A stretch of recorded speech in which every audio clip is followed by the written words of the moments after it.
இந்த மத்திய அரசாங்கம், மோடி அரசாங்கம் 30 லட்சம் வேலை வாய்ப்புகளை, மத்திய அரசின் வேலை வாய்ப்புகளை வந்து நிரப்பாம வச்சிருக்கு. இதெல்லாம் எவ்வளவு பெரிய கொடுமை நீங்க பாருங்க. 30 லட்சம் இளைஞர்கள் அங்க வந்து வேலை இல்லைன்னு இருக்காங்க. இவங்க அரசாங்கத்தில் டைரக்டா கொடுக்க வேண்டிய அந்த வேலையை 30 லட்சம் பேருக்கு வந்து கொடுக்காம இருக்காங்க, நிரப்பாம இருக்காங்க. ஸோ அதை இம்மிடியேட்டா வந்து நிரப்பிடுவோம் அப்படின்னு சொல்லியிருக்காங்க காங்கிரஸ் அரசாங்கம் வந்துச்சு அப்படின்னா. இதுல பாத்தீங்கன்னா இது வெறும் வேலை வாய்ப்பு மட்டும் கிடையாது. இவர்கள் அத்தனை பேரும் அரசாங்க பணியில வந்து உட்கார்ந்து அவங்க அரசாங்க வேலைகளை செய்யும் போது அந்த அரசு எந்திரம் வந்து எவ்வளவு வீரியமாக ஒவ்வொரு டிபார்ட்மெண்ட்டும் செயல்படும் நீங்க பாருங்க. இன்னைக்கு நீங்க அரசு அதிகாரிகள் பல பேர்கிட்ட நான் பேசிட்டு இருக்கேன்.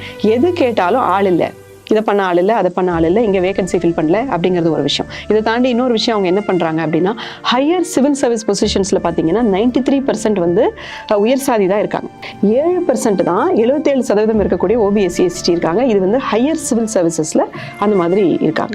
ஸோ பார்த்தீங்கன்னா OBC SC சமூகத்தை ஒரு உயர்ந்த நிலையில் முடிவெடுக்கும் இடங்களில் அவங்க வரும்போது அங்கே வந்து அந்த வேகன்சியை ஃபில் பண்ணாமல் இருக்கக்கூடிய ஒரு மோசமான வேலைகளையும் அவங்க செஞ்சுருக்கிறாங்க அப்படின்னு சொல்லிட்டு ஒரு ஆய்வுக்கட்டுரை இருக்குது. இதெல்லாம் வச்சு பார்க்கும்போது இந்த வேகன்சி ஃபில் பண்ணாமல் இருக்கிறதுக்குள்ள ஒரு மிகப்பெரிய ஒரு சூழ்ச்சி இருக்குது. அந்த சூழ்ச்சி என்ன அப்படின்னு சொன்னால், ஏற்கனவே உயர்ந்த நிலையில் இருக்கிறவங்களே உயர்ந்துக்கிட்டே இருக்கணும், அதுக்கு மேலே இருக்கக்கூடியவங்க வந்து மேலே வந்துடக்கூடாது அப்படின்னு சொல்லிட்டு